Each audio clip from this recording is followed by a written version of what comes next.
অথচ আমি যদি বাংলাদেশের রাষ্ট্রপ্রধান হতাম, আলাদা বাহিনী বানায় দিতাম সেই সাহাবী যুগ তাবেঈ যুগের মতো, যেই বাহিনীর কাজ হবে তারা শুধু মানুষের নীতি নৈতিকতা লক্ষ্য রাখবে, আর কিচ্ছু না। ওদের কাজই হলো এমন পুলিশ বাহিনী যাদের নাম হবে জামাআতুল আমরি বিল মারুফ ওয়ান নাহি আনিল মুনকার, সৎ কাজের আদেশ এবং অসৎ কাজ থেকে নিষেধ সংক্রান্ত বাহিনী তারা। এবং আলাদা মন্ত্রণালয় করে দিতাম, আলাদা মন্ত্রণালয়। ওই মন্ত্রণালয়ের কাজ হলো মানুষের নীতি নৈতিকতা দেখবে। কি হবে এত রাস্তাঘাট দিয়ে, কি হবে এত ব্রিজ দিয়ে, এত টানেল দিয়ে, এত কিছু দিয়ে, এলিভেটেড দিয়ে, সেতু দিয়ে, এই দিয়ে যদি মানুষের নীতি নৈতিকতা যায় জানোয়ারের স্তরে নেমে, তাহলে ওই সমাজ তো ধীরে ধীরে জানোয়ারের সমাজে পরিণত হবে। আগে তো মানুষের নীতি নৈতিকতা ঠিক রাখতে হবে।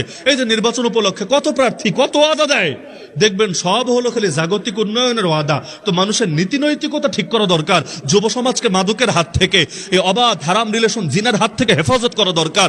এই জাতিকে ধ্বংসের হাত থেকে বাঁচানো দরকার। এটা নিয়ে ওয়াদা নাই, এটা নিয়ে ফিকির নাই, এটা নিয়ে চিন্তা নাই, তাহলে কি হবে তোমার মতো নেতা দিয়ে?